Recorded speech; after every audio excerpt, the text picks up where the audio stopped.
As dream jobs go, mine is all consuming. I'm head coach at 3 separate college-based boxing academies, North, East and West London, 5 days a week.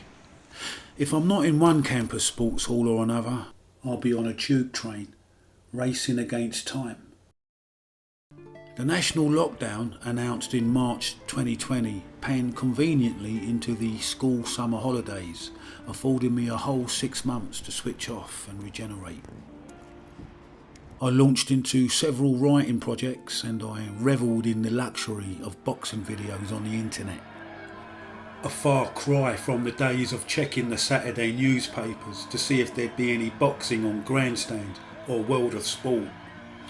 I survived the Robert Dickey and John Feeney era, when if you missed a televised fight, you missed it. Our family telly blew up during the 1981 Mike Doakes v John L. Gardner fight. I had to wait some 30 years to view the chilling culmination. On the golden sun-soaked afternoon of Saturday, September the 5th, 2020, I half-heartedly lumbered into preparations for the all too fast approaching academic term. After bagging up a couple of tracksuits for the Oxfam shop, I headed out to the garden shed to look for a bag of skipping ropes. Just inside the shed door sat a large open laundry bag stuffed full of random bits, untouched since my partner and I had moved in. I noticed a skipping rope handle sticking out, so I tugged on it. The upheaval dislodged an A4 sized padded envelope that tumbled forward and spilled some of its contents at my feet. A sellotaped newspaper cutting, golden yellow with age, a faded boxing souvenir programme, and a handful of family photographs. I didn't recognise any of it. Intrigued, I carefully scooped everything up and carried the reasonably heavy package into the house for further examination. It appeared to be full of boxing memorabilia. I pulled a few bits out and laid them on the kitchen worktop. With increasing bafflement, I picked up a laminated photograph of 2 boxers, one far bigger than the other, facing off in an old school pre-fight pose. The handwritten details at the bottom read, Bill Hammond, Camberwell veteran, 11 stone 4 pounds, v Big Jim Campbell, 17 stone 8 pounds, 6 foot 10.5 inches, 1931. There's a typewritten note stuck on the top left of the photograph. Bill Hammond, Camberwell, one-time prominent middleweight boxer who has had over 250 contests, 11 stone 4 pounds, 5 foot 10, Big Jim Campbell, Battersea, known as the English Carnera, 17 stone 6 foot 11, Manor Place, Baths, 1931. I then zeroed in on another golden yellow newspaper cutting. It was a folded sports page article. The sports editor calls for an investigation. Boxing authorities must now probe these complaints. Bill Hammond, for many years a professional fighter, turns his back on the game. He says his conscience has caught up with him. He says he's disgusted by the game. He says he has been mixed up with a lot of rubbish. He says he is sick of seeing decent lads from good homes end up as villains. All this from a man whose heart has always been inside the rope square, whose time has always been taken up with what was once known as the noble art of self-defence, whose ambition has always been to develop young boxing talent to the full extent of its physical and technical potential. Those of us who take an interest in boxing in whatever capacity must ask ourselves to what extent Bill Hammond's criticisms hold good, what kind of commentary they make upon one of Britain's oldest sports. Bill is not sick of boxing, but professional boxing. He is in fact hoping to continue to train men in the amateur ranks. Punishment. He talks of the diminished mental powers of fighters after they have soaked up punishment over a long period, of scores of lads who end up in prison, of bad matches. I have looked after champions to novices, and I swear I did it from my heart, not for my pocket, says Bill. but how many men in the money side of the game can make that same claim? The boxing public would be well advised to take note of events such as Mr. Hammond's withdrawal from the professional fight scene. It is easy for a few men making vast sums of money from boxing to say nothing is wrong with the sport. But when a testimony like this comes to hand, it must be given serious consideration. The bad mob. The following paragraph is encircled in biro. Mr. Hammond alleges that many up-and-coming boxers are overmatched. He claims that sportsmen are squeezed out by the bad mob, that more people suffer mentally as a result of professional boxing than any other sport. These are serious allegations. They deserve to be treated seriously. That's why I hope the authorities will investigate Bill's claims, and why I hope the public will keep an eye on the situation. For though all may seem well on the surface, boxing as a sport must maintain high standards if it is to be immune from the outbursts of the more hysterical abolitionists in our society. A handwritten note sellotaped onto the folded article reads, "Received 3 letters saying Board of Control was going to take action against me. July, August, last one September. Statements given to press July 6, 1963. I then decided to throw in my trainer's licence. BBBC, the British Boxing Board of Control, were threatening proceedings, but they did not like the truth, and they have not done anything." I carefully placed the fragile newspaper cutting back inside the envelope and pulled out an enlarged black and white photograph of a shirtless boxer with movie star looks standing next to his silver-haired trainer. Written in faint biro on the bottom left corner, Freddie Cross, middleweight champion of Wales, and Bill Hammond, trainer. I stood rooted to the spot for an enchanted moment, as if I'd accidentally rubbed a genie's lamp. I swear I sensed somebody standing next to me. A shout from Fiona snapped me out of it. "Any luck finding the skipping ropes?" When I didn't answer, she came and found me still gazing at the mystery envelope. Who was Bill Hammond? And how did the remnants of his worldly possessions end up in our shed? I automatically assumed that the envelope had been given to me in one boxing gym or another. I'd been in so many down the years, although the more I ransacked my memory, the less I found. Jack Callahan, maybe. In 2008, I ran a community boxing project at the Churchill Gardens Social Club in Pimlico. Jack, an elderly ex-boxer, made up part of the furniture in the club's busy lounge bar. Regular as clockwork, he'd wobble into the main hall, pint in hand, to watch a few rounds of sparring.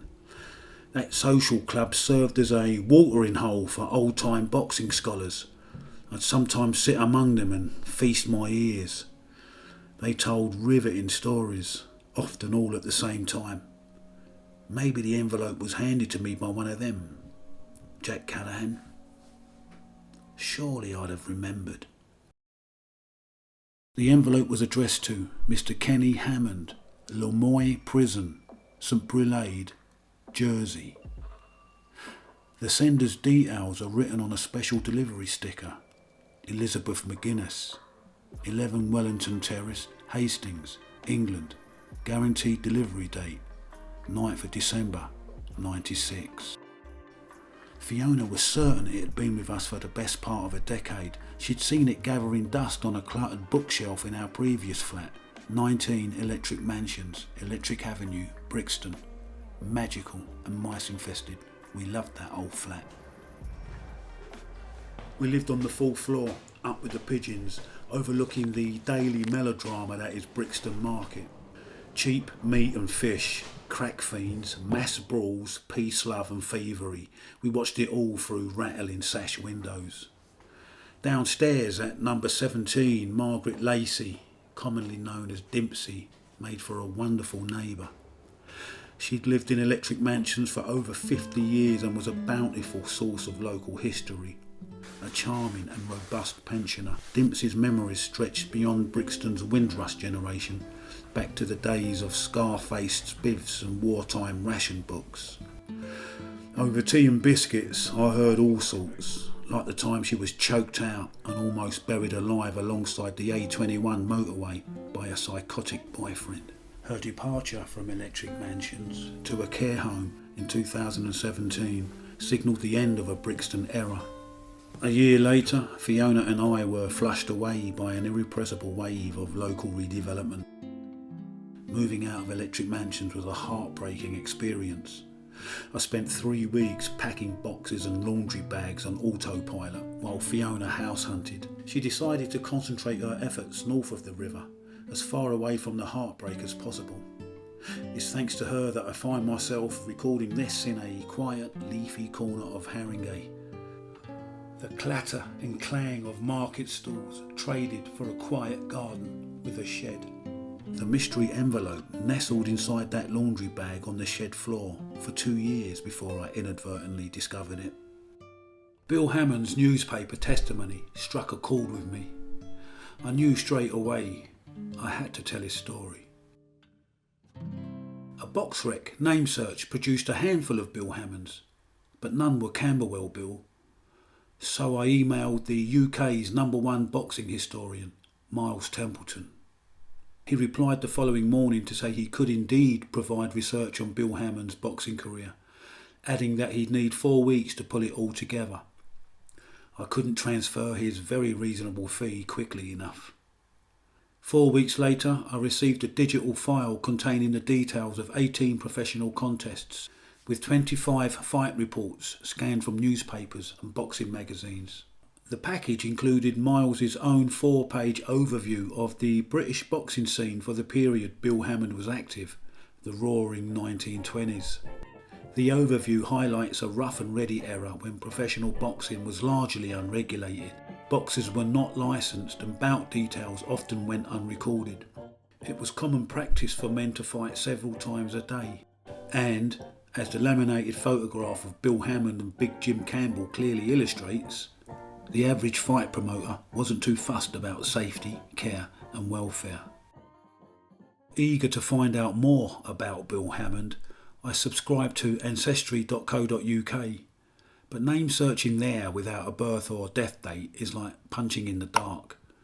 On top of that, was I looking for Bill or William? The answers lay in the envelope, but because of my hectic work schedule and other writing projects, it wasn't until the Christmas holiday that I found time to carefully empty the contents into a pile on our sofa. A typewritten personal reference letter sat like a cherry on the top. Sir, Mr. H. Hammond, Bill Hammond, of 56 Tremerdock Road, Clapham, SW4, is one whom I have no hesitation in recommending as an instructor of any kind where the handling of lads from a physical or moral point of view is an essential factor. If necessary, I can be communicated with at the above address, which was missing. Joe Goyder, British Empire Games Amateur Boxing Champion, 1930.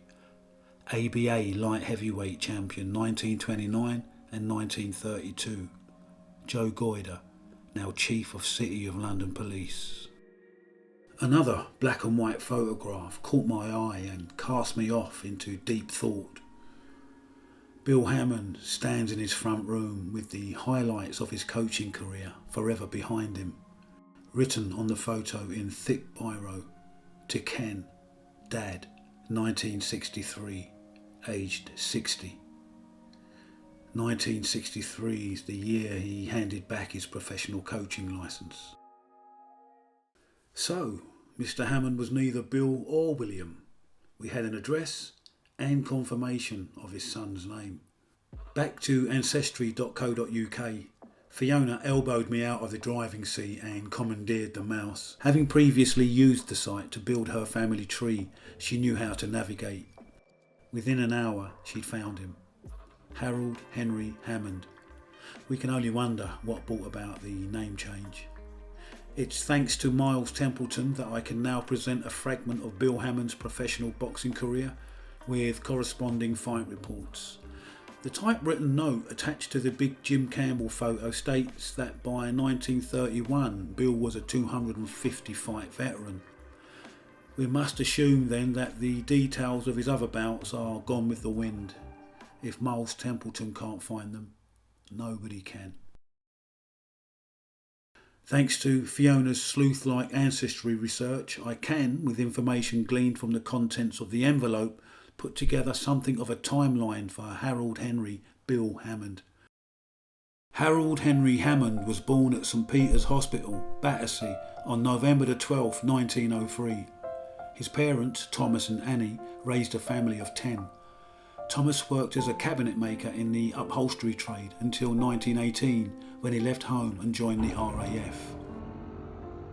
1918, Harold began boxing at the age of 14 with his neighbourhood friend, 7-year-old Dave McLeave. McLeave went on to represent Great Britain in the 1932 Summer Olympics. He won gold in the 1934 Empire Games and, as a professional, claimed the British Welterweight Championship in 1936. 1921, February 24th, the 21st County of London Regiment Tournament, the Drill Hall, Flodden Road, Camberwell. Harold has become Bill. Harry Colvin knocked Bill out in the first round of a scheduled 6. 1924, Bill's father Thomas died aged 51 in St Martin's, London. 1925, October the 9th, Victoria Hall, Feltham. Bill beat Hounslow's Young Green on points.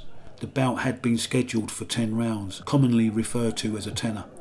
1926, October the 18th, the National Sporting Club, Covent Garden. Middleweight Novices Tournament. A. Edwards of Portsmouth beat Bill on points over 3 rounds. 1928, October the 29th, the Embassy Hall, Catford. Bill won on a first round disqualification against Jim Rudd of St George's. Rudd was thrown out for hitting Bill palpably low after 20 seconds. 1929, February 18th, the Coronation Baths, Kingston.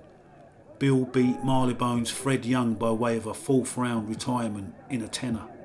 March the 4th, also at the Coronation Baths. In another tenner, Eddie Parker of Epsom stopped Bill in the 3rd round. September the 1st, the Vale Hall, Kilburn. Bill Berry of Marylebone knocked Bill out in the 3rd round of 10.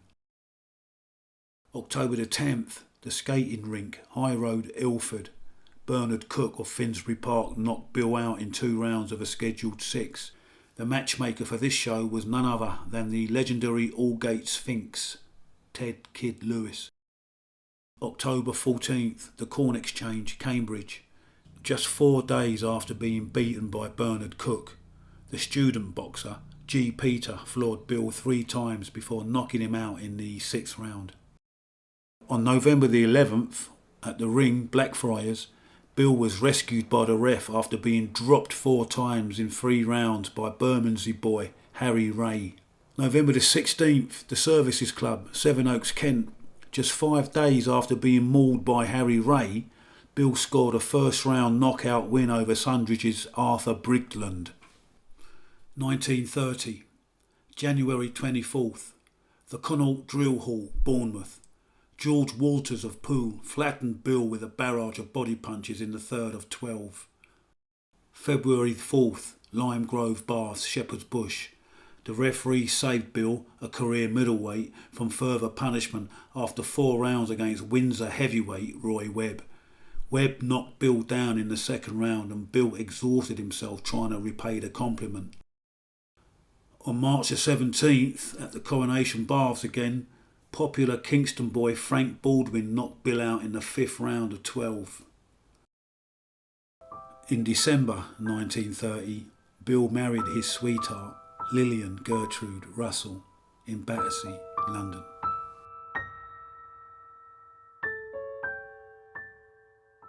(1931) May the 20th, the Stadium, Croydon. Bill outpointed Thornton Heath's Dusty Smith over 8 rounds. Date unknown. Manor Place, Baths. Bill gave away 6 stones in weight against the English carnera Big Jim Campbell of Battersea.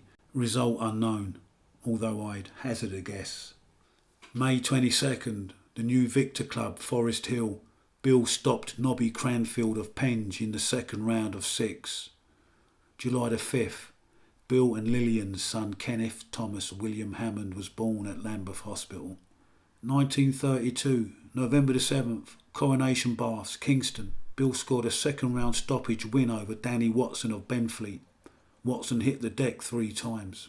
December the 5th, Coronation Baths, Kingston. Johnny Isles of Chertsey KO'd Bill in the second round of 8. Date unknown, the Casino, Medway, Kent.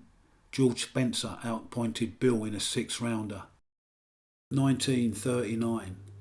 At the declaration of the Second World War, Bill, aged 36, followed his late father's footsteps into the Lambeth wing of the Air Training Corps. He also volunteered for the 1328 Kennington Squadron. Bill's boxing classes in Kennington proved hugely popular with the young cadets. His drive and enthusiasm quickly caught the attention of the squadron's wing commander, Mr. Haverstock. 1942.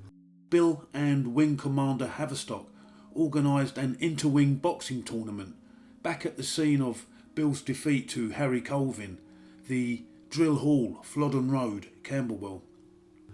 The tournament, held on a Saturday night, drew an audience of 800. That number included highly decorated First World War veteran Air Commander A.D. Warrington Morris, the Deputy Director of the Air Training Corps, and Wing Commander George Henry Keat. Bill's cadets put on a spirited show. The following week, he received a typewritten letter of commendation from Wing Commander Keat.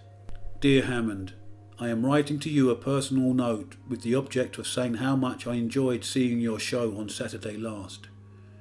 It was a first-class boxing tournament and reflects to the credit of yourself and others who were responsible for organising the show. You have some good material amongst the boys. Your great work and enterprise is highly appreciated among the squadrons of the Lambeth Wing and by the Mayor and Air Commodore Warrington Morris, who like myself appreciated and enjoyed the evening. Please pass on my good wishes to Mr. Haverstock. Yours, G.H. Keat, Wing Commander. A South London Press sports report heaped more praise on Bill's efforts. Since Hammond volunteered his services to the 1328 Squadron in the summer, the boxing classes have increased their numbers by 4 or 5 times. In summing up the tournament, the report stated, the cadets of the Lambeth Wing provided evidence of that prime requirement for the RAF, young men with guts. 1951, Wednesday, February 14th, RAF Kabrit Air Base, Egypt. Aircraftman Bill Hammond, weighing in at light heavyweight, boxed Aircraftman Kent over 3 rounds. Result unknown, although a line drawn through Kent's name on the souvenir programme suggests that Bill did the business. Interestingly, there's another Hammond on the bout list, Sapper Hammond, a welterweight. I wonder if this is one of Bill's brothers. 1956, Camberwell. Former British welterweight champion Dave McLeave took over the Union Tavern pub on Camberwell New Road and converted a section of the saloon bar into an amateur boxing club. He gave his lifelong friend Bill Hammond the role of resident trainer. Local youngsters flocked to the club twice a week for training. McLeave alternated between coaching and serving drinks in the thriving bar area. The Union Tavern became known as Britain's most unusual pub. The Morning Advertiser sent their budding sports journalist Clive Taylor to the grand opening. I found Taylor's article on a desperately fragile newspaper cutting amongst the emptied contents of the mystery envelope. Those were the days. An evening of fistic memories. MC, Dave McLeave. There was so much of the good old days atmosphere about Dave McLeave's new gym in Camberwell that it would have come as no surprise had there been a string of hansom cabs at the door to cart customers of the Union Tavern off to their homes. McLeave has heard more than most of us about the shortage of first-class training quarters in the London area, so had turned his lounge into a gym. Also, this new venture gives him somewhere to plant all his boxing photographs gathered over the years. Bill Hammond, who had 200 professional fights and first boxed with McLeave when he was 14, bears the proud title of resident trainer of the gym. He has 2 boasts. He's as proud as a Dutch housewife over the well-equipped dressing rooms that have been built next to the gym rooms, but he's even more proud of his weight. I was a middleweight in my fighting days, he said, and I still am.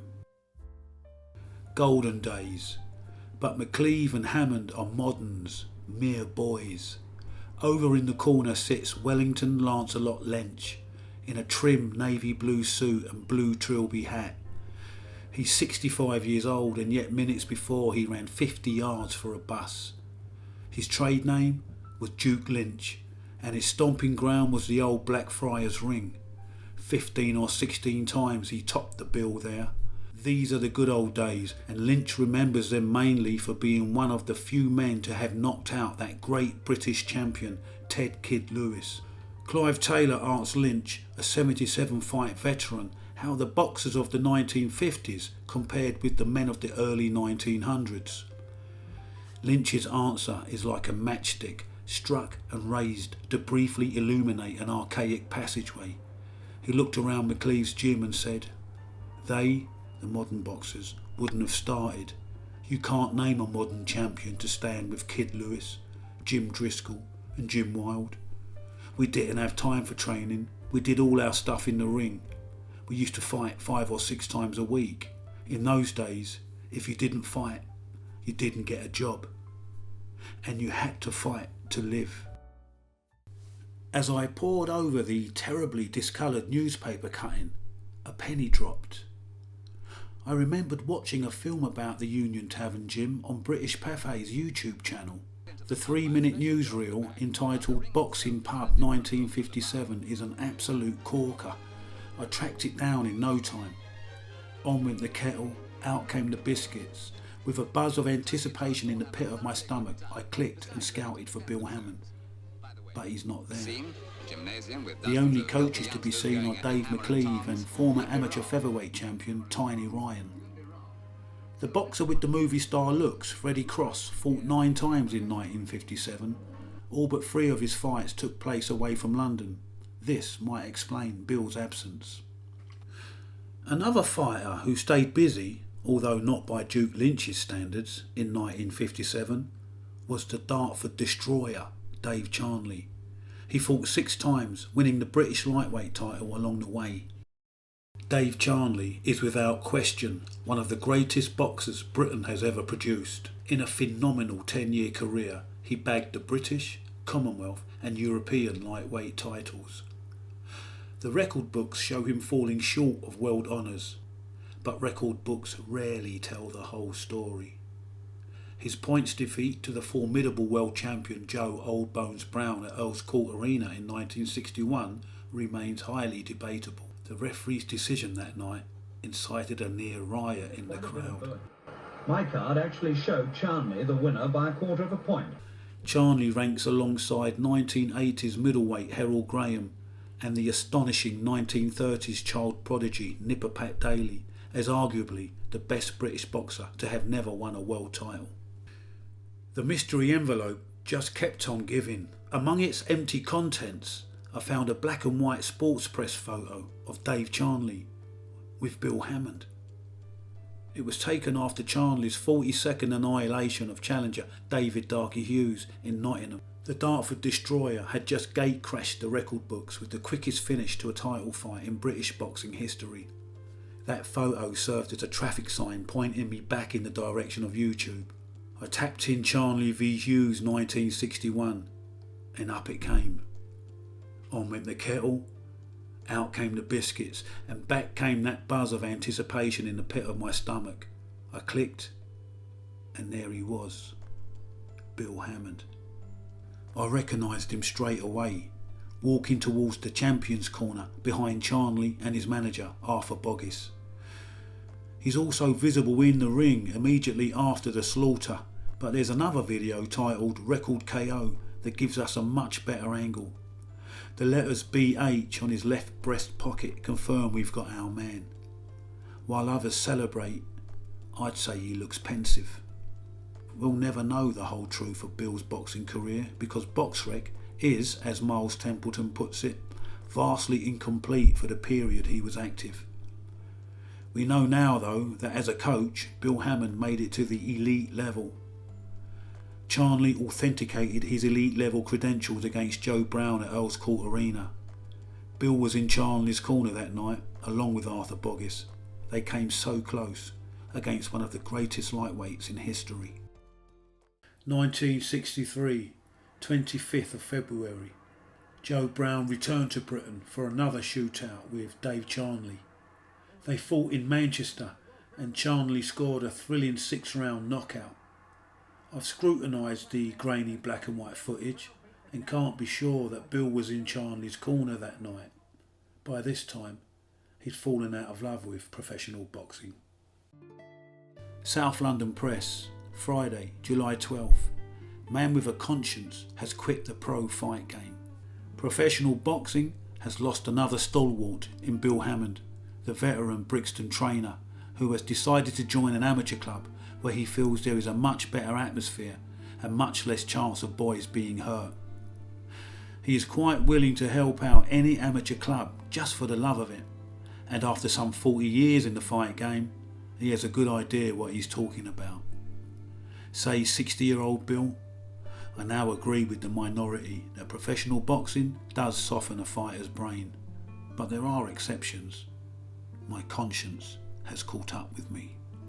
With a lifetime in boxing, Bill at one time looked after the present British lightweight champion Dave Charnley, and in recent years has taken great interest in the many American professionals who have visited this country. I agree there are fewer deaths from boxing, but on the other hand, there are a great number that have been affected mentally by the game. After all, it's continual punishment, added Bill. It will be a big break for Bill, but he feels he has had enough of the professional aspect of the sport and is only too happy to get back among the amateurs where he says the sport is a sport. So any amateur club looking for a voluntary trainer with over 40 years experience of boxing and boxers need look no farther. Conscience was probably the reason behind Bill's distinct lack of exuberance in the aftermath of the Darky Hughes massacre. Hughes remained face down and motionless for several minutes. Meanwhile, behind the scenes, the bad mob were busy squeezing out sportsmen. When Bill's disclosures hit the newsstands, the British Boxing Board of Control threatened him with legal proceedings. They did not like the truth.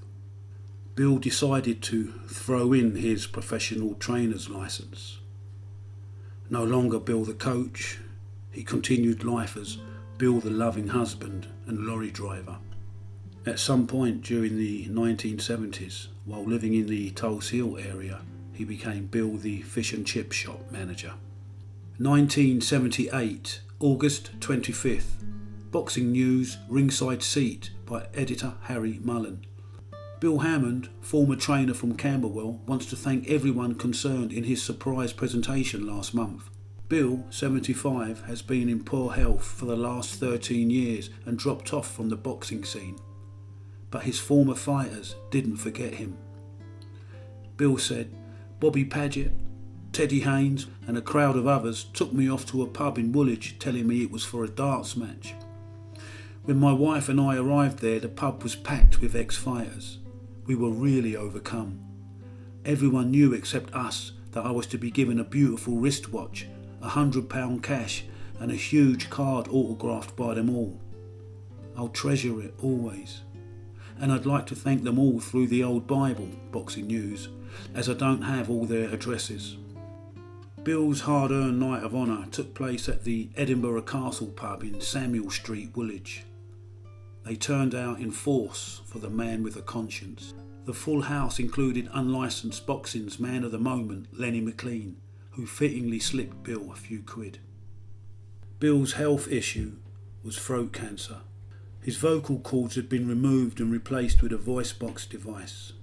The gravity of his situation will have temporarily vanished in the warm glow of smiling faces from the past. Bill Hammond dedicated his life to boxing. As a fighter, he overcame the type of setbacks that discouraged the most determined athletes. As a coach, he dedicated himself to the betterment of countless others. Reading through the various signatures in his surprise gift card will have lifted his spirits no end.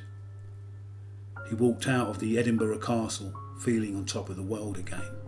Harold Henry Bill Hammond passed away in March 1981, aged 77. His beloved Lillian passed away just months later.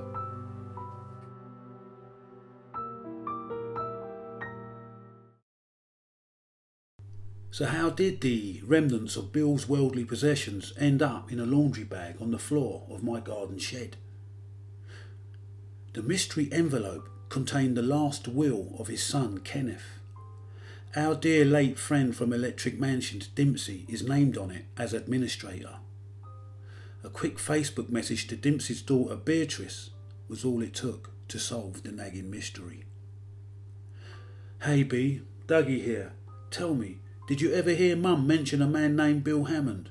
Or Ken Hammond? Have you heard these names before? Bill was a boxer from Brixton back in the day. She replied within a couple of minutes.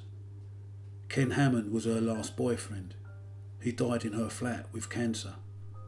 He was a minder. Do you remember the story of Mum being buried alive by the A21? It was Kenny. Beatrice's message jump-started my memory. Dempsey told me all about Kenny Hammond. Kenny and Dempsey began dating in the late 1960s. There were two sides to Kenny. He could be exceedingly sociable, generous and witty. His flip side, however, earned him the whispered reputation of an extremely dangerous man. He worked at Heathrow Airport as chief baggage master, as well as having irons in less legitimate fires.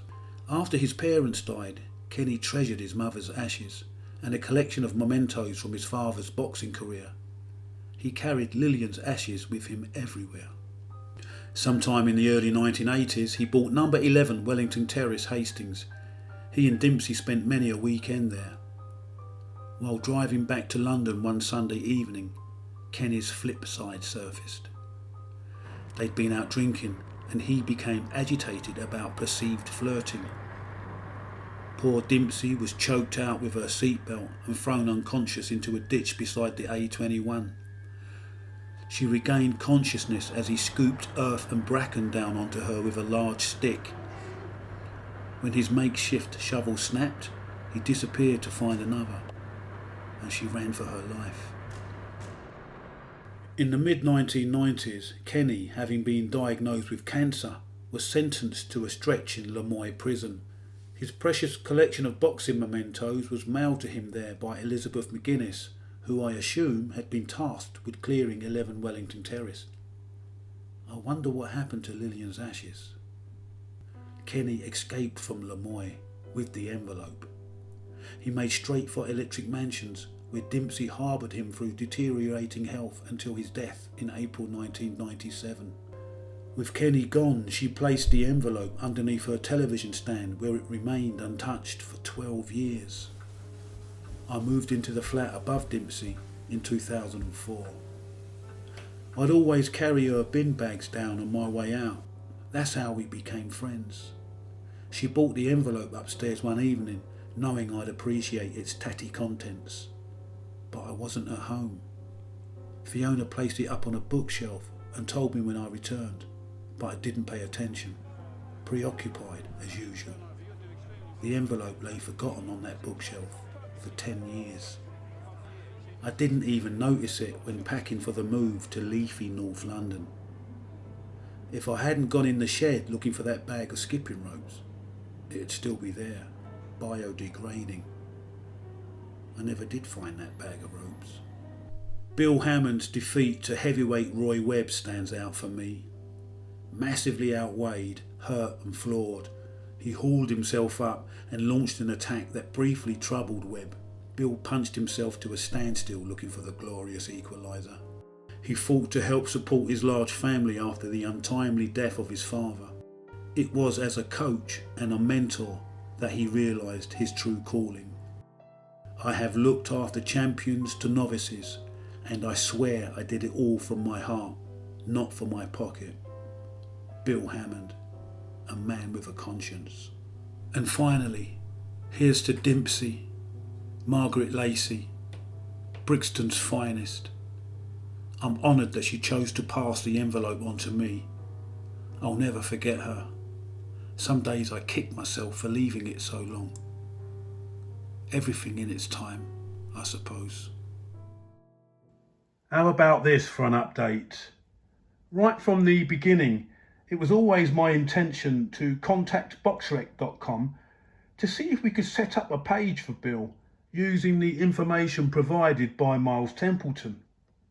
Well, I've just typed Bill's name into the BoxRec search and have a look at this. Miles Templeton has already done the job. Bill Hammond now has a BoxRec profile. Now we know that he was a 250 fight veteran by the time he retired, and we've only got the details here for 6 wins and 8 losses. Nonetheless, it's acknowledgement, isn't it? Exactly what the man deserves. Bill Hammond, you are remembered. Massive thanks to Miles Templeton. Job done.